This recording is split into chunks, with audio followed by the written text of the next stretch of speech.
सभी भक्तजनों को राधे राधे। जय श्री कृष्ण। संक्षिप्त गरुड़ पुराण अध्याय 54। भुवन कोश वर्णन में राजा प्रियव्रत के वंश का निरूपण।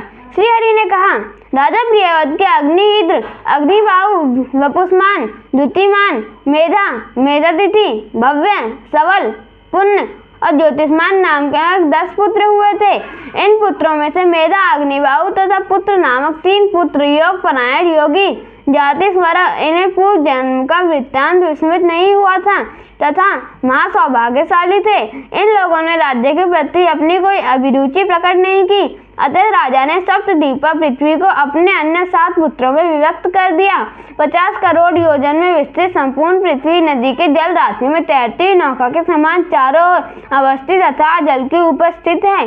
हे शिव, जम्बू, प्लाक्ष, सालमल, कुश, कौंस, साग तथा पुष्पा नामक ये 7 द्वीप हैं जो 7 समुद्रों से घिरे हुए हैं। इन 7 समुद्रों के नामक लवण, इच्छु, सुना, घृत, दधि, दुग्ध और जल के सागर रूप में प्रसिद्ध हैं।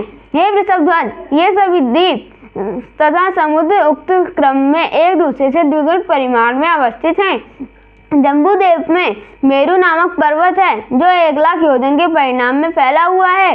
उसकी ऊंचाई 84,000 योजन है। इसका अधोभाग पृथ्वी में 16,000 योजन धसा हुआ है और शिखर देश 32,000 योजन विस्तृत है।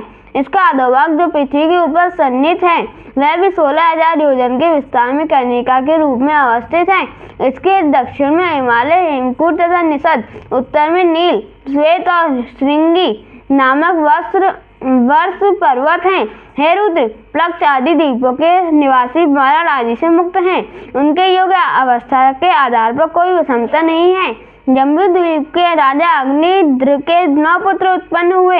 उन सभी का नाम क्रमशः नाभि, किमपुरुष, हरिवर्ष, इलावृत, रम्य, हिरण्यमय, कुरु, भद्राक्ष और केतुमाल था। राजा ने उन सभी पुत्रों को उनके नाम से अभिहित प्रसिद्ध एक भूखंड प्रदान किया। हे हर, राजा नाभि और उनकी पत्नी मेरु देवी से ऋषभ नामक पुत्र हुए थे। उनसे भरत नामक पुत्र हुए जो शालिग्राम तीर्थ में स्थित रहकर विभिन्न व्रतों का पालन में ही निरत रहते थे। उन भरत से सुमति का नामक पुत्र हुआ और उसका पुत्र तेजस हुआ। तेजस के इंद्रदुम्न से परमेष्टि के प्रतिहार तथा प्रतिहार से प्रतिहर्ता नामक पुत्र कहे गए हैं।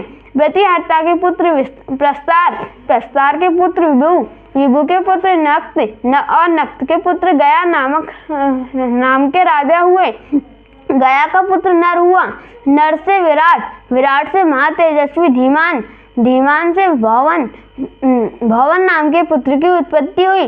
भवन के त्वष्टा के वेरजा के रज के सच्चित तथा सच्चित के विश्वज्ञ ज्योति नामक पुत्र हुआ था।